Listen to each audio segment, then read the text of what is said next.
Now I'm unmuted. Hi, everyone. Happy Tuesday. Happy Pisces season. Welcome to National Sawdust's Hildegard Masterclass. It's our first masterclass or National Sawdust's first masterclass of the spring season. The topic of tonight's conversation is on gender inclusiveness. I will start with a land acknowledgement on behalf of National Sawdust, and then we'll go into the panel. So we are broadcasting from the occupied and unceded territory of the Canarsie and Munsee Lenape people who have stewarded this land for generations. Please join us in acknowledging the Canarsie and Munsee Lenape community, their elders both past and present, as well as future generations. National Sawdust also acknowledges our country was founded on exclusions and erasures of many Indigenous and enslaved peoples. This acknowledgement demonstrates a commitment to beginning the process of working to dismantle the ongoing legacies of settler colonialism and genocide. If you are in the Zoom with us, feel free to direct any questions to the chat and Charles will respond, or if you're on Facebook Live, feel free to leave a comment. And yes, Morgan will be able to respond. I'll introduce myself real quick. My name is Benedict Nguyen. I'm a dancer, curator, and writer based in the South Bronx, unceded lands of Lenape, Hoking, and Wappinger lands. I am wearing a purple sleeveless shirt. I have black wavy hair, and I'll let the artists that I'm in conversation with introduce themselves next. If you want to join for this fun conversation. I'm gonna pick Zan first since they appeared on my screen first. Hi there, I'm Zan Emerson. My pronouns are they, them. Quietly and privately, I am a visual artist and designer, but for the purpose of my greater role in the arts, I'm an arts administrator. I have worked in the music industry and operations as well as marketing for about 12 years now. And I'm currently the senior manager of marketing and design at National Sawdust. I am wearing a black shirt, black beanie, big round glasses, and I'm heavily tattooed. And I will pass it to Inti. Hi, everyone. My name is Inti figgis-vizueta. My pronouns are she, her. I'm a freelance composer living in New York. For the most part, my notation is pretty visual. Try not to say graphic, I guess. To describe myself, I have brown, long hair and a black shirt and red glasses and really big dimples. Yeah, I'm super happy to be here tonight. Thank you.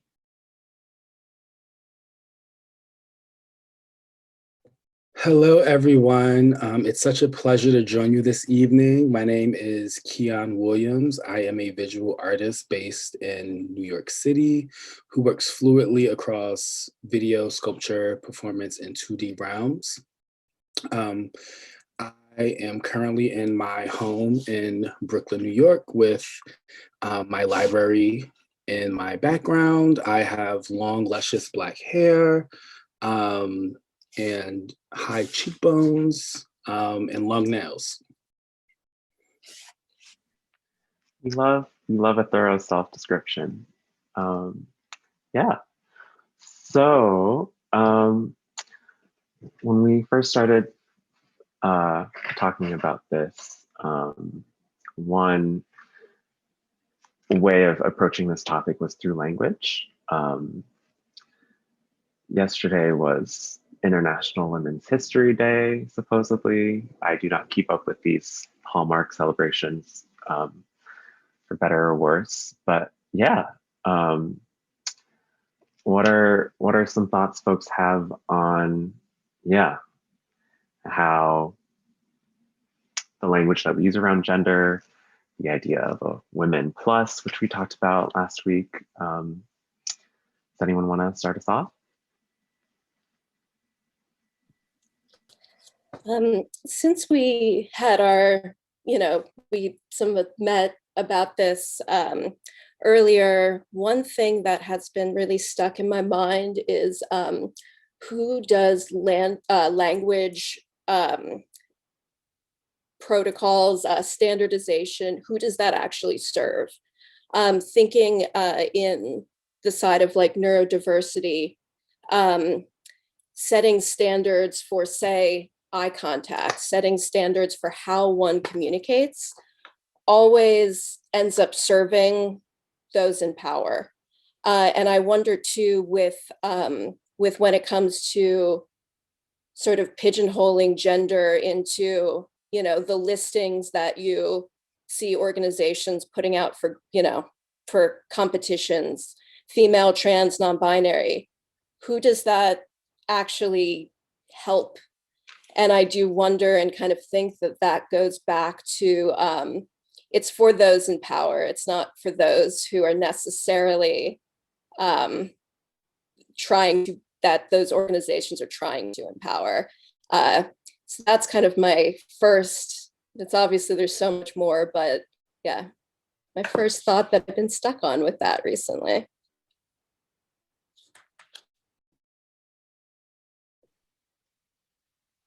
Dion, would you like to?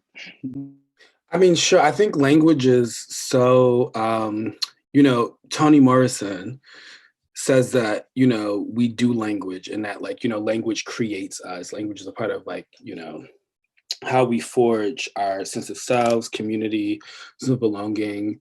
And so I think language is important in the sense that it provides like, the possibility of who we might become. And I think in the context of organizations, I think it's really important that like organizations use use language that reflects the communities, that they want to serve. As an example, the description for the panel tonight uses like female, trans, and non-binary. Female, trans, and non-binary are not mutually exclusive categories. Women can be both cis and trans. Trans people are both binary and non-binary. And so language is really important, in mapping out the terrain in order to reflect the people who can fully participate within a particular social space. Yeah, I mean, something happened to me, I guess just like because of, I guess, Women's Month and Day and stuff. And, I got a few emails that were basically like, are you like binary trans enough to be on this playlist or something? Or to like be on this whatever, as this like kind of, I mean, and it felt pretty indicative of like how a lot of kind of institutions approach things like gender marginalization as something that like they're attempting to kind of address, I guess, in programming and guest artists and whatever. And always a sense that like, using things like Women Plus or whatever, as a kind of shorthand for that long, women, trans, non-binary, gender non-conforming, like, it generally becomes like a really long list of stuff. And umbrella terms are problematic as well, not only kind of in non-cis spaces, but also, in words like these. And so it always, I don't know, language always becomes a funny thing where things like female identifying, like, I never know if that includes me, like as someone who is two-spirit and kind of interacts with both things. I don't know, both things. I don't really want to get into it, but yeah, like it places individuals in an interesting position where they kind of have to define their own relationship to like this organization's goals, their stated things, their unstated things, and navigating all of that becomes like, it becomes a burden, it becomes labor, it becomes, you know, all that stuff. So yeah, I mean, you know, I always feel like when I enter conversations like these, people are kind of always asking, they're like, can you come out with a list of like best practices, or like a list of like, you know, like whatever, like, and those things like are like just like don't really work, like for the most part. Like they are, you know, the language that people try and replace just doesn't quite ever change the fact that like the interfacing with authority and with power is one that still kind of has a sense of visibility and surveillance on your own kind of gender presentation and your, you know, how you fit into their conceptions of their mission that's supposedly open, but kind of maybe isn't really.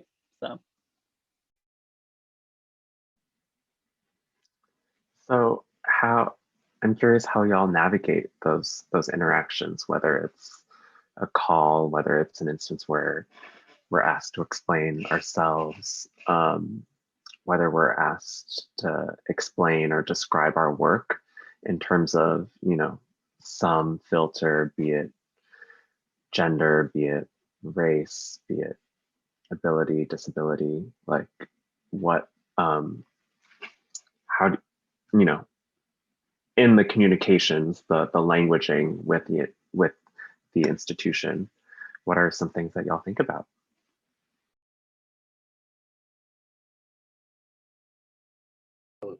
I mean, I think it's a constant struggle. And I think, right, I mean, in many ways, identity can be a struggle. It's always a negotiation. But I think in particular, I think it's a struggle with institutions that want to or attempt to serve trans communities. And part of the struggle is like, as trans folks or as queer folks, or however you identify across gender, is like, you know, being a self-advocate and, you know, reaching out to people in organizations. And if like, you know, language may not like ascribe or describe, you know, your experience, then like, you know, having a conversation with people about that. But, you know, again, like, I think, you know, you mentioned this earlier and a few folks mentioned this earlier, like, you know, the onus and the burden is like placed on like, you know, the trans person to like sort of do the labor, like transformative, recuperative labor. And I really think that like organizations need to like hire consultants to like review their language. You know, there are like people who do this professionally, who can like review, you know, an organization's, you know, mission statement and the language with is used to develop programming. Like all of these are like actual jobs that people have and get salaries for. And so I think that in order to like flip the burden from the individual to the institution, I think, you know, the work is of the institution to sort of do that type of due diligence. Absolutely.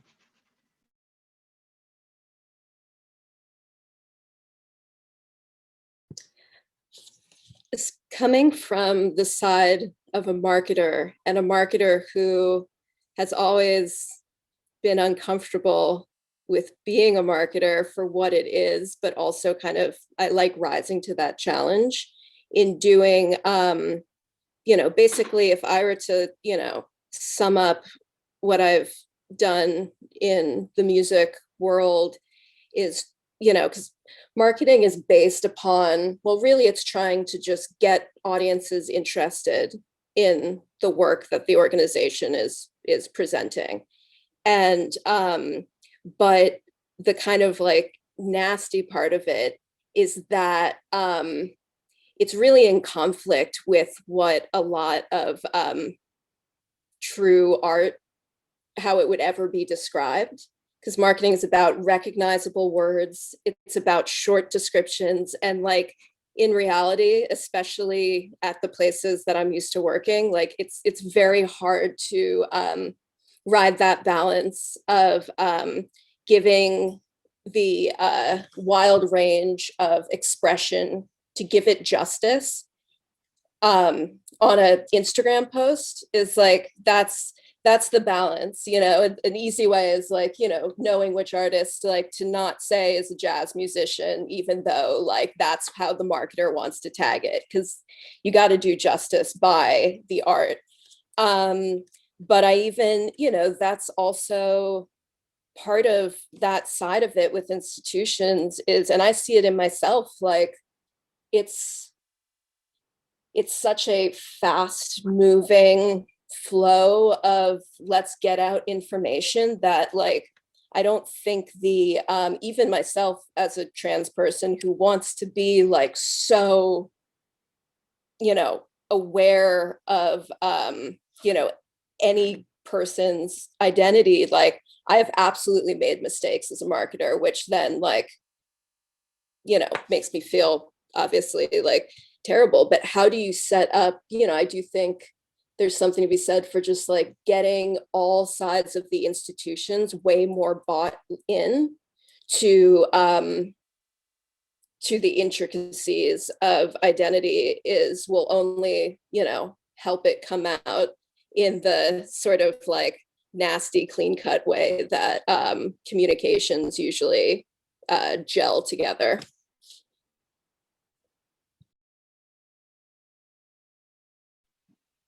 Yeah, I mean, I you know, I think I don't know about y'all, but like when I get like an email from someone or like an organization or something, I generally like look at their website like really closely. Like I'm just like, all right, like what's happening here? Is there anything weird happening? And then also like, you know, do they do, you know, and I know that we're talking about like basically how do you code comradeship, allyship, whatever into like the materials that we're interfacing with as like public, I guess, artists or whatever.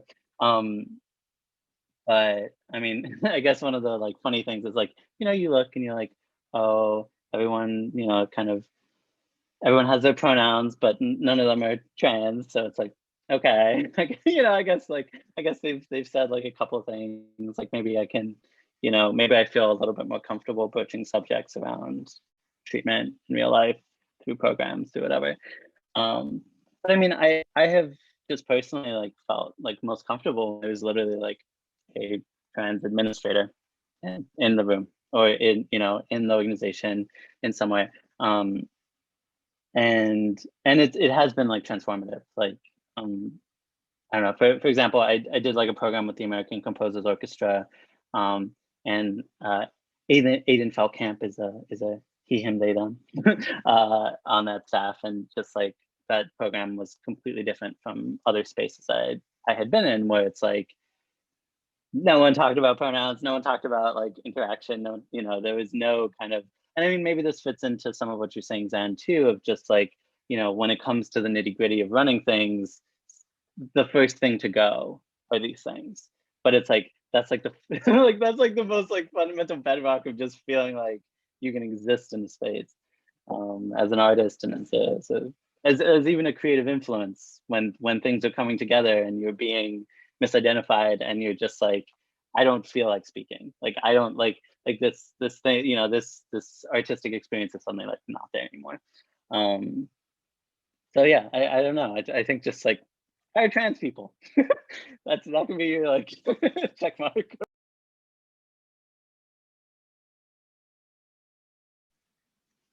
And yet, you know, uh, knowing that there is someone whose identities may overlap with mine based on whatever, you know, thing that I can pull isn't always a sure thing. Even institutions using, you know, the right lingo, the proto woke, you know, diversity, uh, equity, inclusion game, like, you know, how what have we done when we have found the institution to be lying? When the language is lying.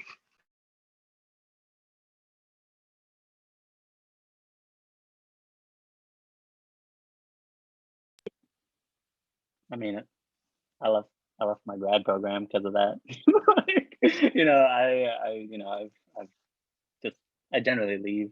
I don't think, I think that there's a lot of desire sometimes to be loud about something, and then you're just like, no one actually cares.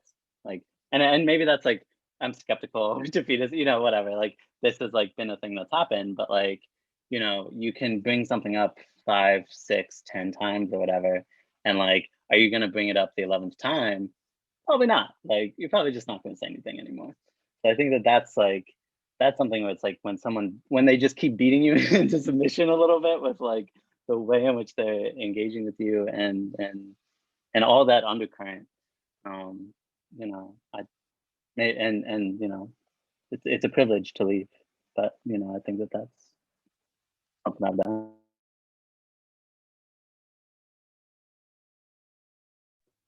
Yeah, I'll share a strategy and an approach that I use when navigating hostile and potentially transphobic environments.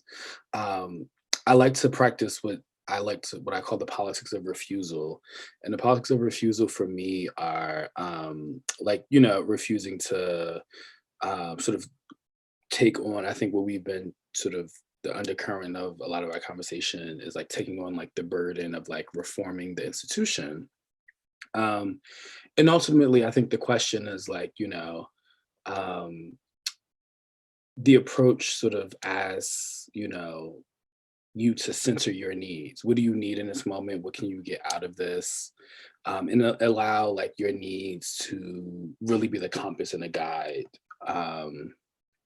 to navigating whatever kind of institution you might find yourself in. Fred Moten, who's a Black Studies scholar, currently at NYU in the Performance Studies program, in a really prolific book entitled The Undercommons, really posits, a relationship to, Fred is talking specifically about academe, but I think it is,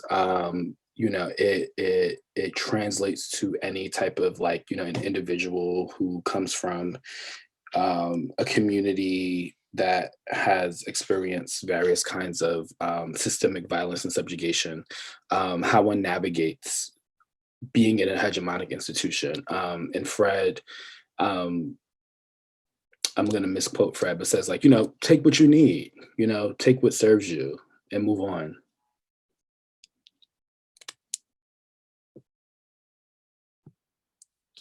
I really love that, because also, thinking from, at an employee standpoint, like it's all, you always have to remember that, even the concept of HR, whether there is a true department or even just a person, HR is there to protect the business. Like it, even though it is, technically the one that's interfacing with the staff.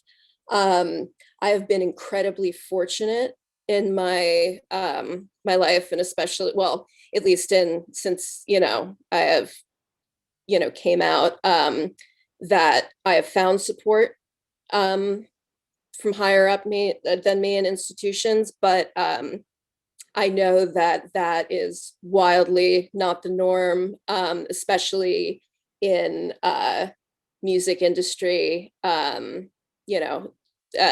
you get even to commercial venues, I've found that even just going, or presenting at the time as a cis woman, like there was no support for any gender-based violence or aggression. So it's, as much, it comes back to, I think, what a lot of other people said of like, you kind of like, the institution's going to be the institution, no matter what the HR department, what they actually say is like, in the end, we end up just feeling it out.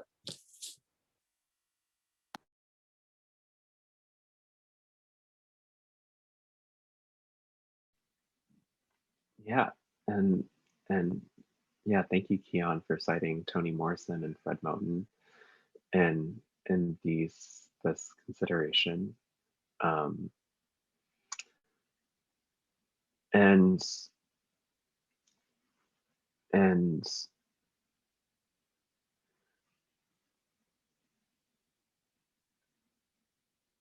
yet and yet we continue to have to, not have to, but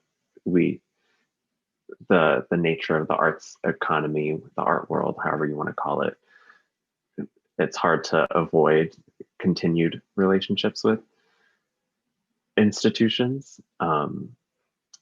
So how, I'm curious about what other folks think in terms of Keon citing politics of refusal and what that could look like. I would like to expand on that, given your question, not to just jump in so enthusiastically, but also say that, institutions are made of people. And so,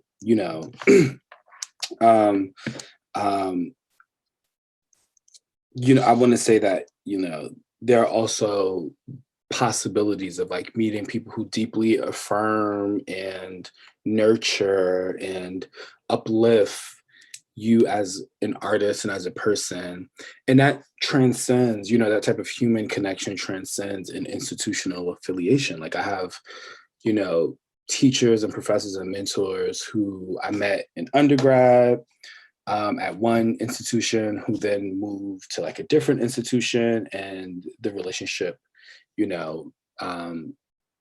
transition across, because it exists beyond and outside of an institutional space. And so I think that's what when I say, like, when I said, get what you need, that means find, where the good is, you find your people, you find the people who nurture you, who uplift you, and who support you. And that's who you build relationships with. And I would like, or at least in my own experiences, those relationships, become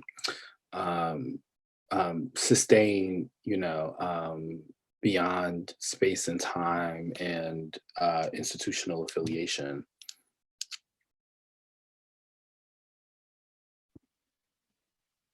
You mind if I ask I know it's like question on question, but like I have a question that I've been asking, which is just like, what I've been trying to figure out what it means when you kind of like are within an institutional space and you're gaining allyship, mentorship, engagement from people who like you think see you, and then suddenly like it is not, basically you were in a positive flow with the institutional space and you become in a negative flow with that space, and how like some of those people sometimes shift shift on you a little bit, and just like what I mean, and maybe this is navigation, maybe this is whatever, but like it feels complicated sometimes when like you meet people who are like their relationship with you is contingent upon your access to that space, and that becomes like a like a weird one for me, where it's like people like citing like really like revolutionary radical politics and then like not practicing it interpersonally or like with students or pedagogically, whatever. So yeah, I don't know, that's just been like something that is.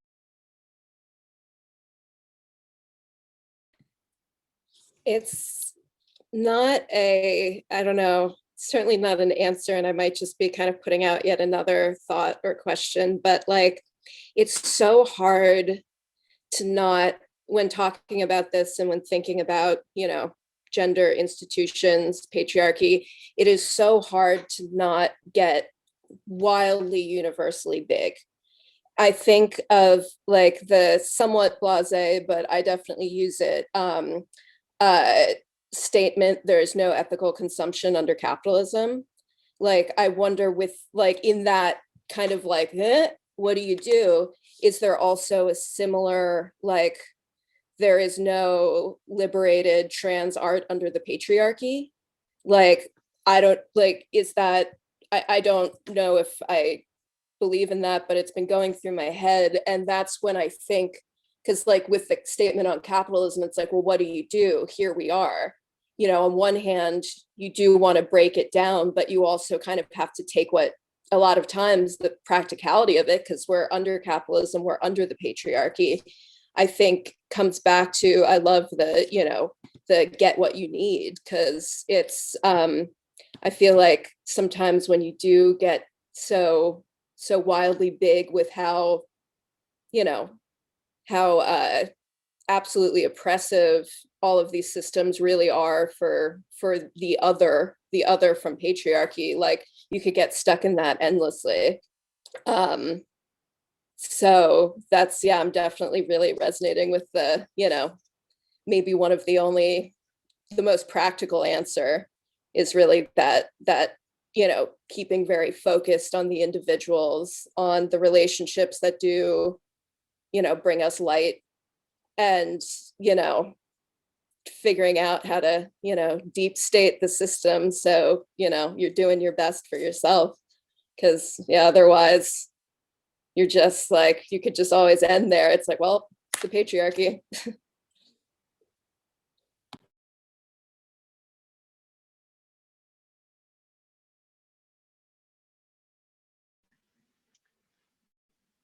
To what Inti was saying about how what do we do when allies, you know,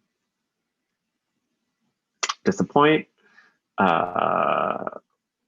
what Zan was alluding to earlier, like when in your role as a marketer that you've, you know, made mistakes, but you're also doing so as a human worker for an institution.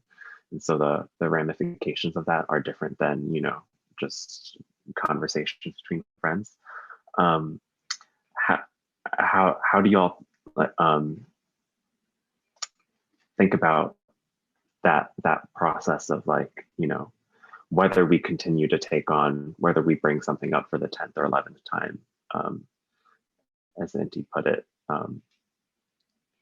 or the first time, because I think that's also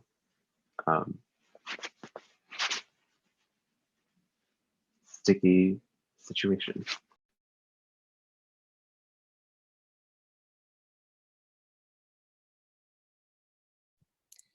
Well, I mean, it's terrifying, right? In a way, like even just for the, like, maybe not that like educated in the discourse, but well-intentioned woke ally, like I've heard way too many times that, at least, and but again, if the issue is like everyone is different, like trans people are all individuals, of course, who will have completely different, you know, stop points. But I also know that I certainly get a little bummed out when I hear, especially like slightly older generations, be like, I'm just so afraid to get a pronoun wrong that I won't even be a part of the conversation. I'm like, well, that sucks. Like, I don't, like, I never, for me, like, all of the pursuits in my life, be it artistic, capitalist, because I have to, or whatever, I really never want to have fear be a part of it. So at least from my side, like I would love it if, you know, there's the world that the, like, the well-meaning cis person could hear, like, no, like, please, you're not representing me correctly. And instead of reacting, because fear shuts us down, right? Instead of reacting like, that is a point of, you know, just correction and learning. But again, I realize that that does still put the onus on, and the work on, the trans folk in this imaginary scenario. But Imaginary, but we've all had it. Oh, absolutely. So it's like, I don't, you know, there's no answer to it, but I would love a world where there could, you know, instead of the surface allyship that's actually really backed in fear, could be like to move beyond that, to me. So I think that would be some beautiful world that I would love, is just remove that fear.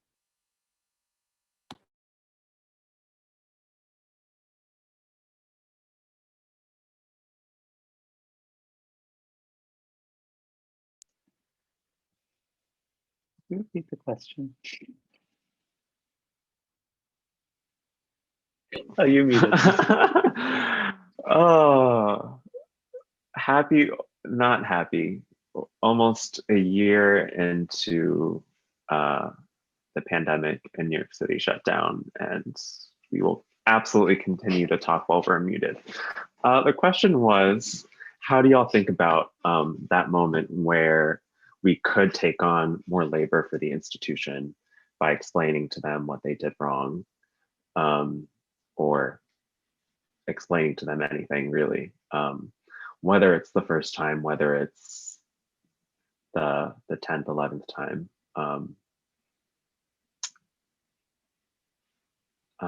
Yeah. I mean, it's an interesting question. I think I generally just try and move through it and not have to, basically, if I see another trans person and they're going through some shit, like I will step up. I like have like all the bravery in the world for like siblings and community and everyone, but like for the most part, I just don't really have the energy anymore to like, I don't know, to to always like be hitting the correction or the or trying to like talk through stuff over coffee. Oh my god, the amount of coffees I've gotten. Zoom coffees these days actually. But but basically like the coffee being me explaining to this person why they did not do something, in the best possible way or something. I mean, I'm sorry. I hope I'm not guiding this too much because it's a lot of these like things are on my mind a lot. And like a big one for me actually is like, just like the last few years, I've been interfacing a lot with like older, a lot of older, especially like cis, straight, BIPOC composers, elders, artists, who just like don't, who for the most part are not kind of up to date with some of that stuff. Like, if something is there, they'll like read it. But for the most part, like their interaction with you is like, okay, sorry, I'm saying you, I'm meaning me. But like it's definitely, definitely gender, definitely like kind of weird on the whatever. And just like that's been a place where I've been finding it really difficult to like approach some of those conversations just because like they're your elders. Like, that's just been a little bit on my mind where it's like actually like some of the places where this has been cropping up in institutional spaces has been with elders where I'm like, I know that like you're not being paid enough, I'm not being paid enough. Like we're not really trying to, try and educate you because I respect you. I would like not do that unless invited. But there is this kind of interesting tension that comes up and like, there's, and then you build familiarity, you build collegialship, you build, all that colleagueness. I don't know. Like you build like that kind of relationship, but that's just been something where I've been like kind of interested in. I'm like, I blast this on my art. Like this is on my art. This is on my page. This is on everything. I'm just confused by interacting with me and still whatever. But again, I know it's generational, whatever. So I don't know. That's just been something that's on my mind a little bit.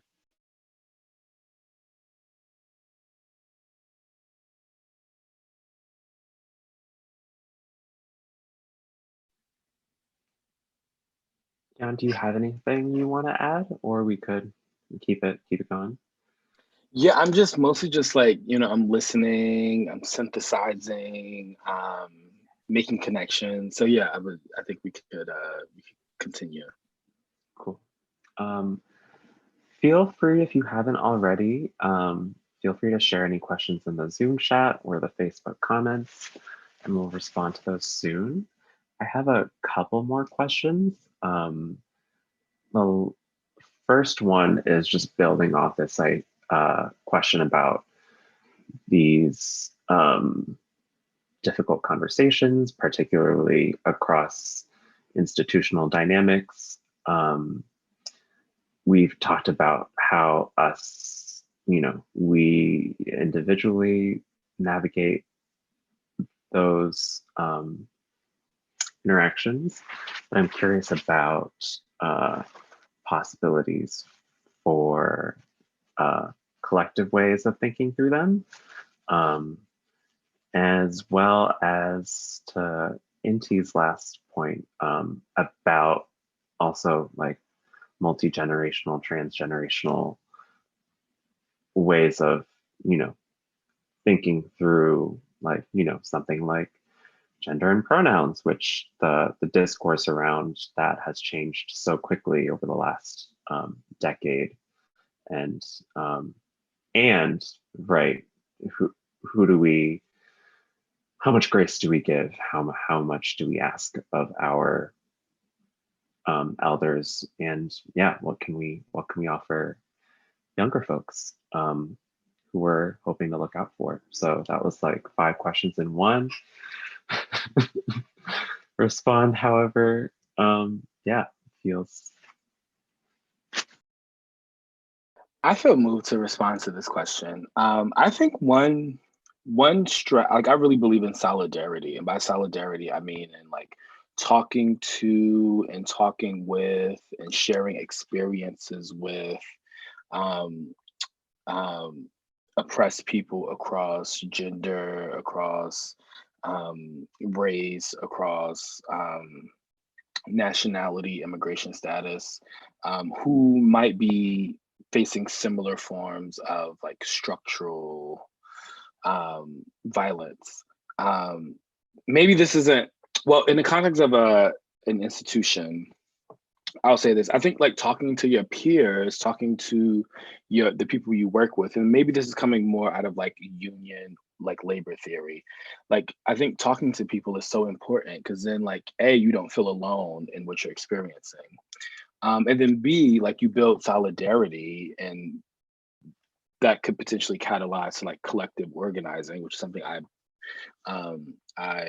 think is so important in terms of like making structural change, right? And like that's why unions are so important to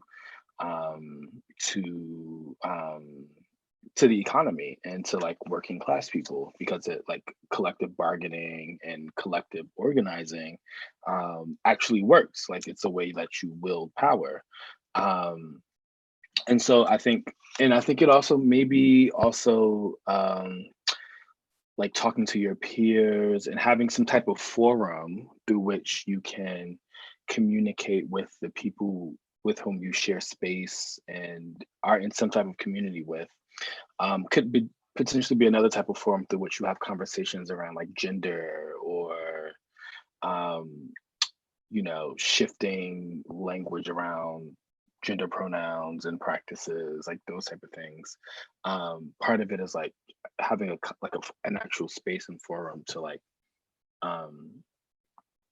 talk to people and be in solidarity, I think, with people, to say that like, I see your needs, I'm invested in you as a person, and that's like, reciprocal, and then we can figure out together how to get all of our needs met.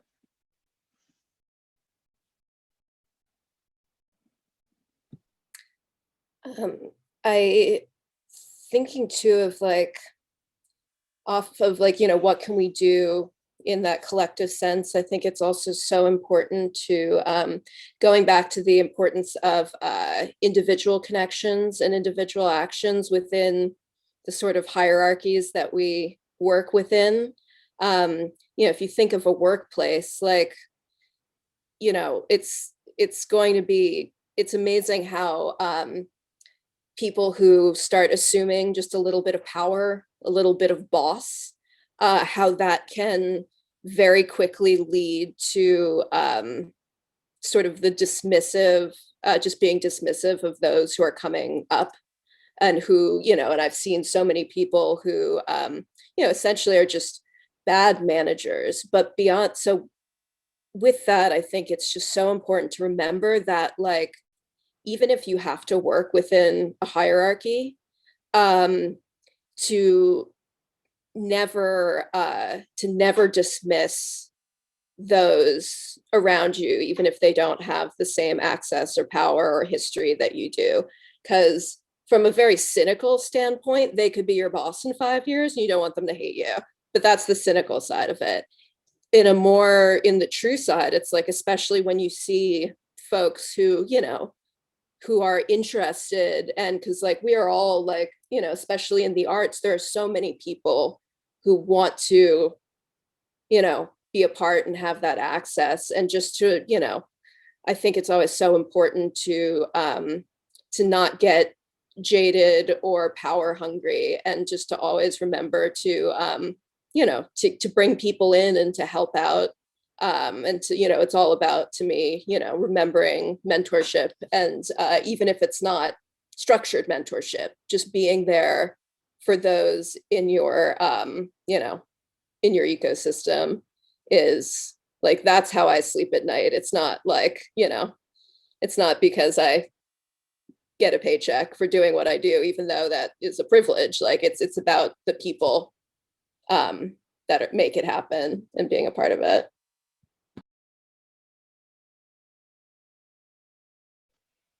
Oh my God, I'm so sorry. Can you repeat the question one more time? I'm just like I'm just like engrossed in y'all's answers, and I'm just like where did we come from? Absolutely.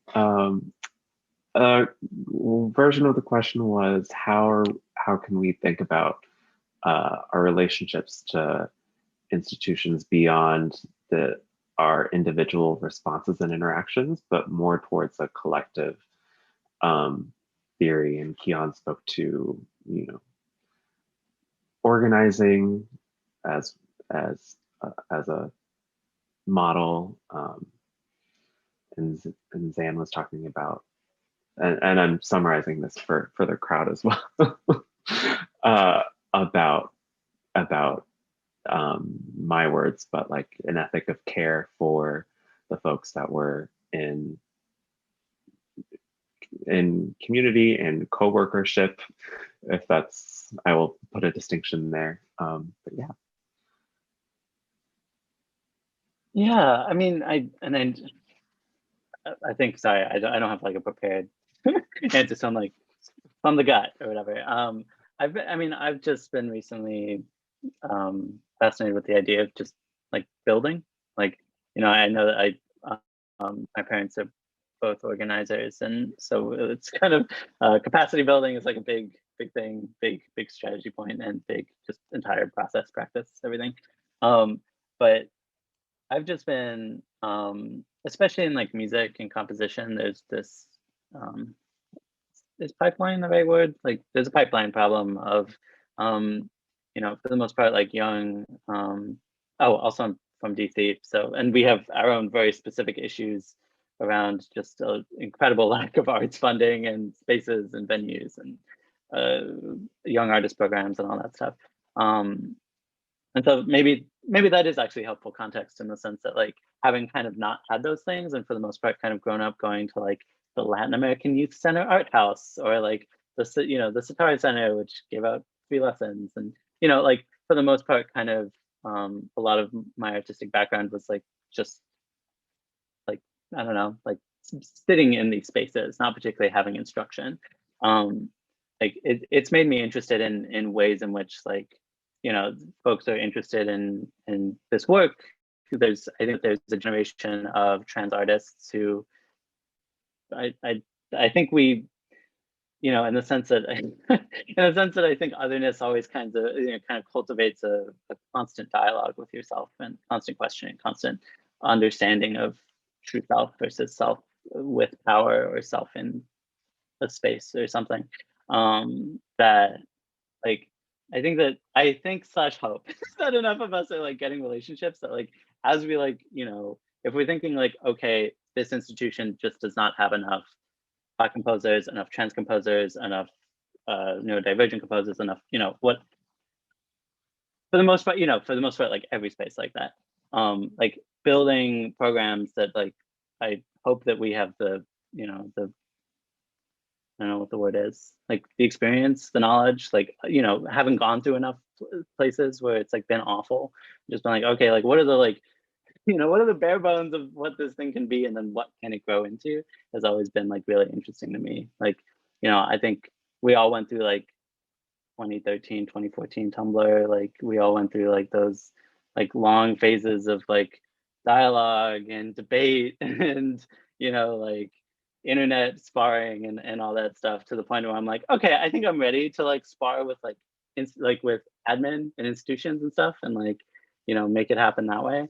So like, that's just my thought, is like, you know, I think for the most part, when we talk about like Women Plus, it's like for the most part, these programs are made from a generation of people kind of responding to second wave feminism.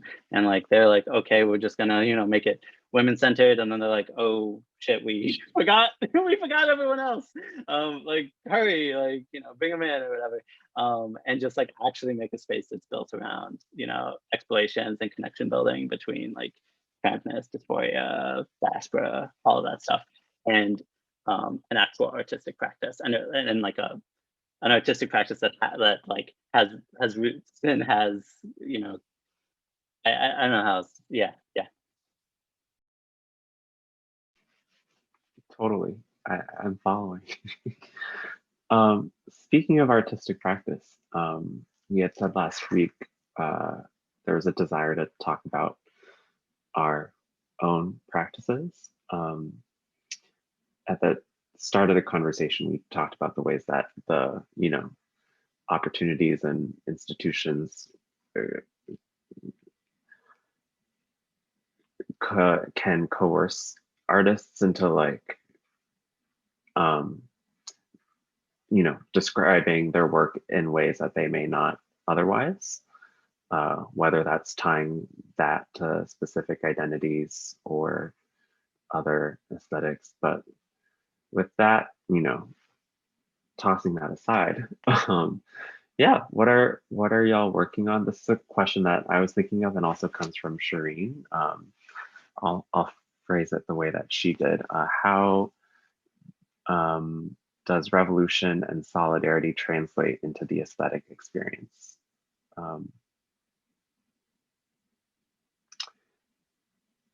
And or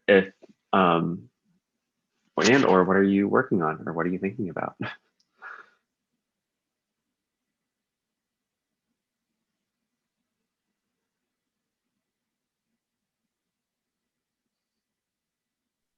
Yeah, I'm very excited to share what I'm currently working on. I can't get into too much detail because it's all like in production, but so I primarily work with organic materials, soil, mycelium, mushroom as material and metaphor to consider the relationship between Black diaspora and ecology. More specifically, like, you know, I use these sort of experience, or like I use my materials to consider both like the histories of exploitation and extraction that simultaneously impact the environment and Black people, which have both been like rendered commodities under Euro-Western capitalism, while also trying to imagine, you know, relationships of care rooted in ethics of care or reciprocity or sustainability. I say all that to say that I've recently been making sculptures out of mushrooms that I'm very excited about. Yeah, it's been a really fun sort of exploratory process of trial and error. But it's also been, yeah, really sort of exciting to like, you know, have a task to like say, oh, can I make like a form, a structure out of an organic, can I grow a structure out of an organic material? And I most recently have succeeded in that hypothesis or in that experiment. And so, yeah, I'm currently sort of making these sculptures that span mycoremediation, which is a concept of like using mycelium and mushrooms to decontaminate the environment. So like materially, that's what the work is doing, making like actual sculptures that decontaminate the environment. But as a conceptual framework, I'm thinking about mycoremediation as a way of addressing structural violence.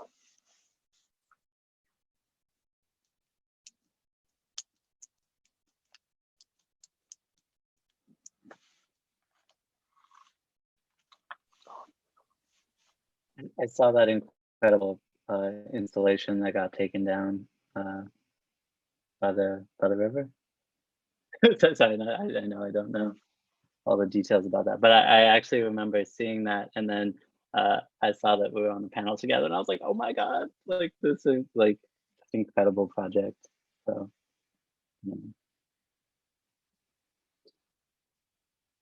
since I'm speaking, I guess, yeah,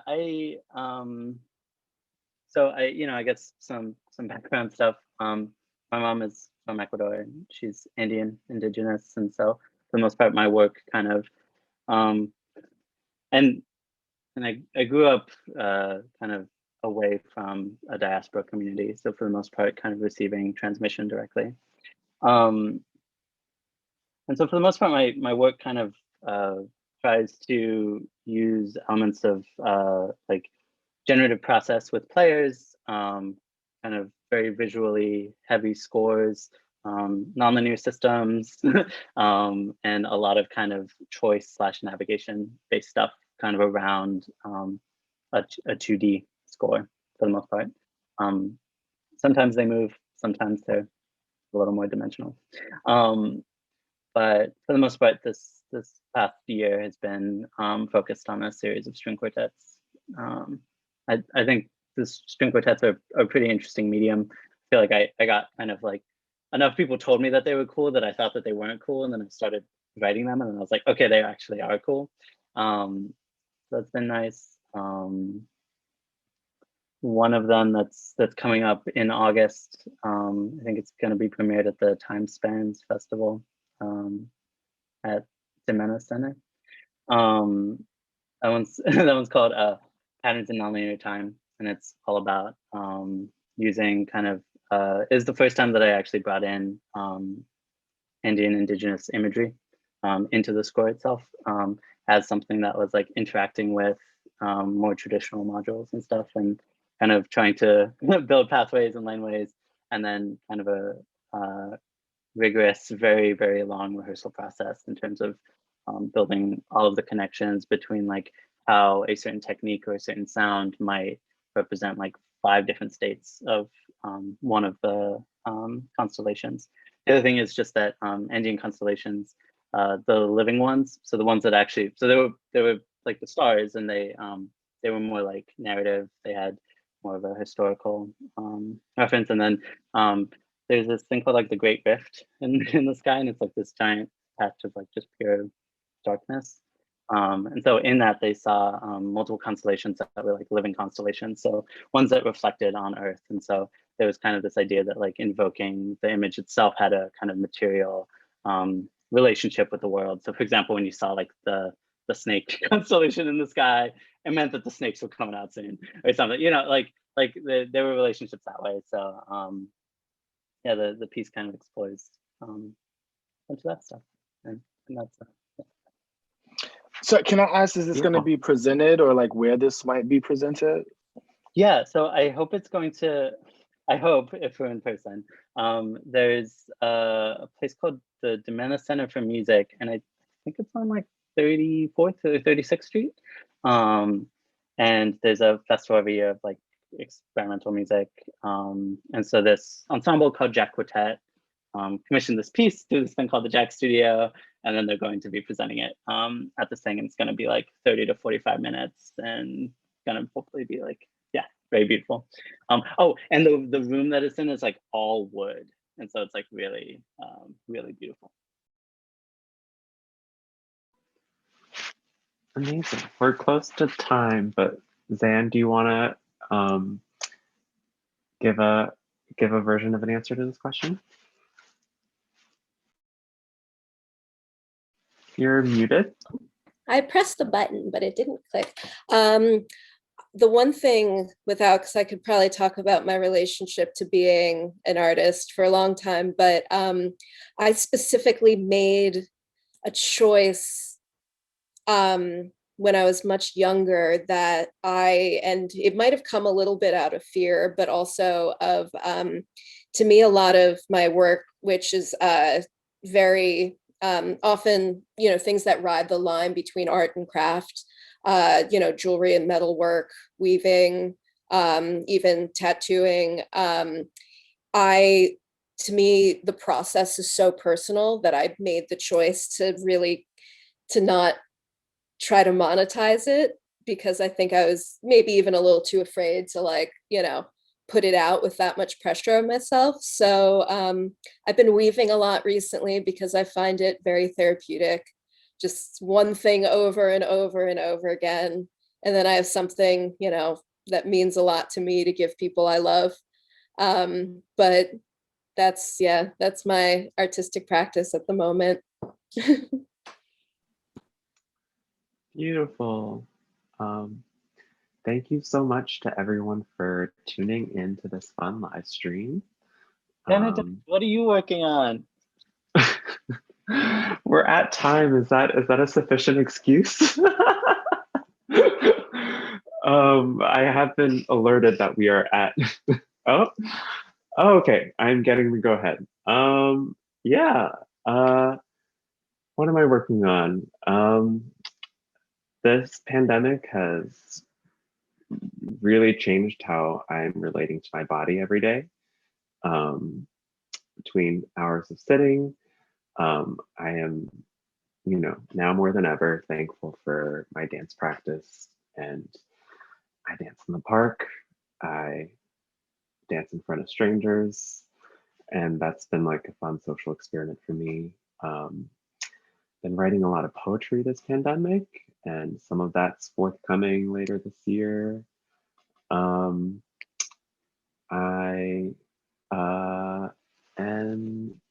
Have curated some really beautiful projects over the last year. It's part of my small platform, Soft Bodies in Hard Places. And in March, June, I'm just going to shout out those artists real quick. Malcolm Betts and Ogendi Ude worked on, yes, I think Keon's clapping out of recognition, maybe. We worked on the Corpus Exquisite Equinoxes Vernal, and then this past fall, I worked with Jordan Demetrius Lloyd and his team of collaborators on his film, The Last Moon in Mellowland.